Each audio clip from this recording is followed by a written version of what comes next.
Hey Josh, this is Coach Altman. This is your October pitching mechanics analysis. I'm going to start by just playing through your delivery here in slow motion so you can see it.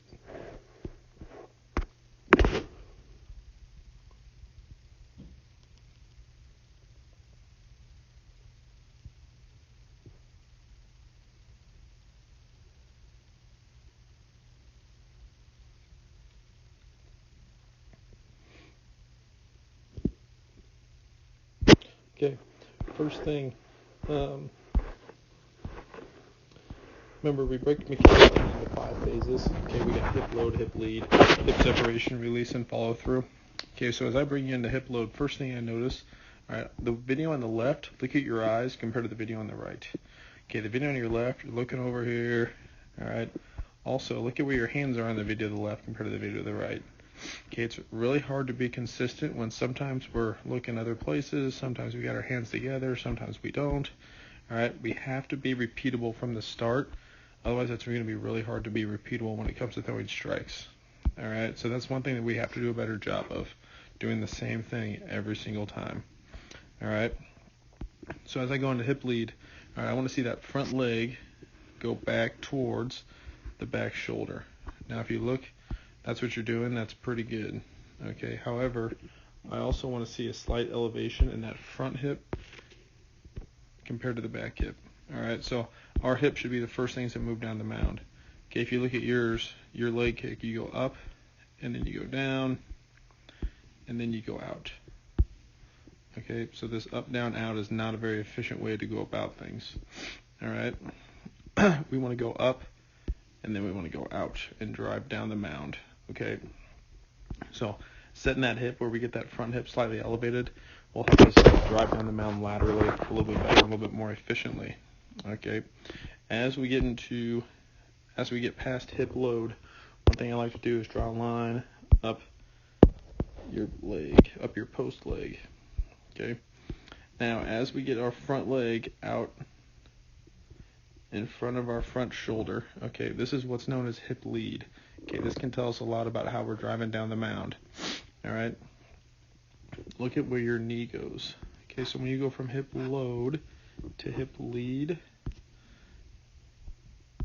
okay, this back knee needs to get a better direction towards the catcher. Okay, so look how your back knee is going this way towards the third baseline. Alright, that instead needs to be going this direction towards the catcher. Okay, because look what happens when you have bad direction with your lower half. Okay, where this back knee is going this way. Watch your heel on your back foot. Alright, I know it's kind of blurry because we get out of focus, but look how quickly you come up off that onto that toe and rotate on that toe. Alright, this is not good because now we're activating our quads and not activating our glutes, and we're not able to drive down the mound as effectively. Alright, we also can't rotate as effectively when we go this way. Alright, because look what happens. Look where you step. Okay, so your body, your lower half direction is going here. Okay, when in reality, we want it to go that way towards our catcher. Okay, but the reason you step across is because look at where your back knee goes. Okay, the body's going to go the direction of this back knee. So if your back knee's going that way, your stride's going to go that way too. All right, so we really got to focus on keeping this lower half, this back leg connected to the ground longer. All right, because we improve our lower half direction, then your command will get better. Your velocity will also continue to get better. All right. Okay, so when we get up onto that hip, or off that heel, that's when we kind of get into trouble, because now my lower half's going one way and my upper half has to compensate and go back the other direction. Okay, but it all starts with this back leg. Okay, so as we drive down the mound, I want you to think about your hips sitting backwards. All right, your butt going back behind your heel on that back leg. Okay, that'll help you sit into your glutes a little bit better, help you drive down the mound a little bit better too.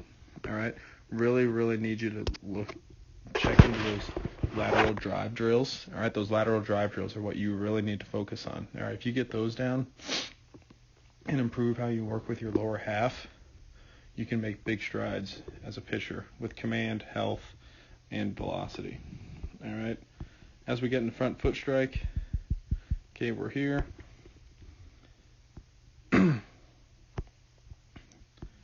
Okay, one thing I noticed is when you're throwing, make sure you throw in cleats. Look how far that foot slides. All right, when your foot slides like that, you're losing velo. All right, you're losing velocity with that slide right there. Okay, and then also look at where your arm's at front foot strike. When we land, our arm needs to be like this. Okay, but the problem is, because you jump up onto that toe so fast at that backside, you're forced to land quicker on the front side. And when you land quicker on the front side, your arm doesn't have time to get up. And so now you're stuck in this position. You got to throw from it. This is a pretty unstable position for our shoulder and our elbow and can lead to arm issues. So if you're wondering why your arm hurts sometimes, it's because of this. And honestly, it's all because of how this back leg's pushing off the ground. All right, and then finally, as we go into release, all right, remember, we want this front leg completely extended, and that's what you have. That's really, really good. Okay. So, big thing for you is focusing on your lateral drive drills and your lateral drive down the mound, activating those glutes and not activating the quads. All right, that'll help with so much stuff. That'll help with your command, velocity, and your arm health, which are all three really, really important things. Okay, like always, if you have any questions, don't hesitate to reach out to either Coach Glover or myself. Thanks.